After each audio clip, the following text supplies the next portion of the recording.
Hello, Antonio Tambornino here yet again, with my review of Steve Jobs, starring Michael Fassbender, Kate Winslet, and Seth Rogen. For years, the only people who really knew what Steve Jobs was like were those closest to him and those who worked for him.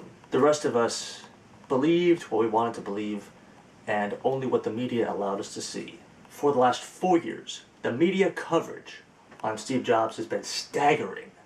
And more people are finding out just what really went on backstage and behind all the closed doors.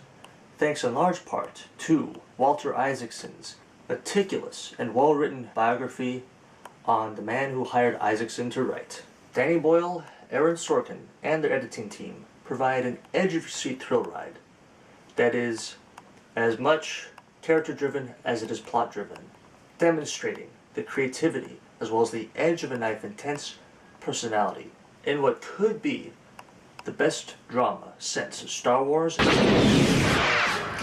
and The Lord of the Rings. My heart tells me that Gollum has some part to play yet, for good or ill. Malcolm Gladwell from The New Yorker wrote an interesting, to say the least, review of the book, describing Steve's uncanny ability to know what made people extremely uncomfortable, his incredible talent as a showman, and his incredible tenacity for being extremely unpleasant. In the independent movie Jobs, starring Ashton Kutcher, we saw someone who was ambitious, creative, driven, obsessive, and willing to push buttons one moment and then seducing people the next. In the documentary Steve Jobs, The Lost Interview, we were shown Steve's philosophy for a strong, successful business model. In the movie Steve Jobs, Sorkin gives us an intense, gritty, but beautiful look at how Steve handled the people in his life and in his company. As each new gadget comes closer and closer to being unveiled, Steve is thrown back again and again into his relationship with his ex-girlfriend and their daughter. Chris Ann Brennan is struggling to make ends meet while raising a 5-year-old on her own. Meanwhile, Jobs is sitting on piles of cash and making people extremely unhappy with him. In Charlie Wilson's War, Aaron Sorkin showed us how America prevented a threat from happening during the Cold War and almost prevented the Taliban, right before laying the building blocks for the terrorist group to rise. In The Social Network, Sorkin demonstrated for the world how one man accidentally connected millions while alienating himself from a few, and in the process became a millionaire and a phenomenon. As Sorkin demonstrates mastery with getting inside each character's head, Boyle demonstrates wizardry with creating compelling imagery. If only Steve Jobs had done well enough in cinemas to have not been pulled from the screen after only a few weeks of screen time due to performance issues. As we see Steve push people right before he unveils his next magnum opus, we see his relationship with the former head of Apple, with his secretary, his lead engineer, his partner Steve Wozniak, who to this day is known as Woz, his ex-girlfriend, and his daughter. The casting really is phenomenal. Kate Winslet plays Joanna Hoffman, Steve's secretary, who in real life is the only person not afraid to stand up to Jobs. It's a role Winslet was initially intimidated to play, but demonstrates that she, much like the rest of the cast, is able to capture our attention with her amazing screen presence and deliver her part in this gritty but touching biodrama.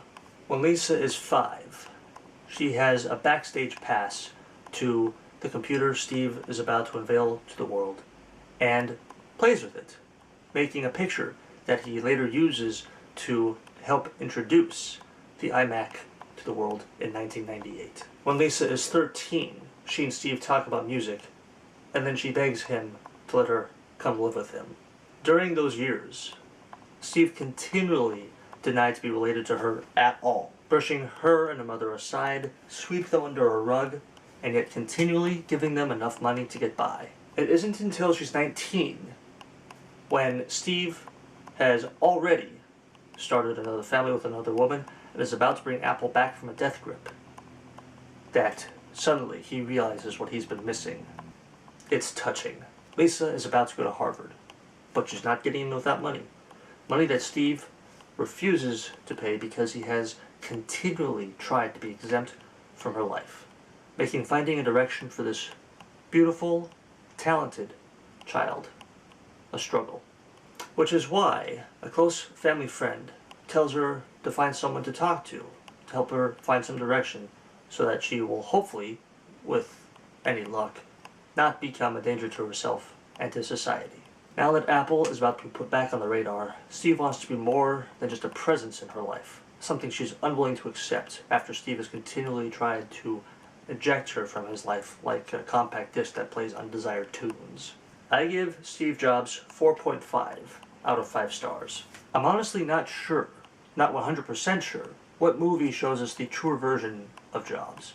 And the name Steve Jobs doesn't enter popular conscious the way names like Walt Disney, George Lucas, Steven Spielberg, and John Lasseter do. But what Aaron Sorkin and Danny Boyle have done is nothing short of powerful. It is impossible to tear your eyes from the screen. And the sarcasm that Jobs and Woz add to this picture make for some good short laughs to help lighten the mood in an otherwise irksome movie. While movies like Avengers Age of Ultron are complex on a visual level, Steve Jobs is just another example of complexity on an emotional level. Thank you very much for your time. I hope you enjoy the movie.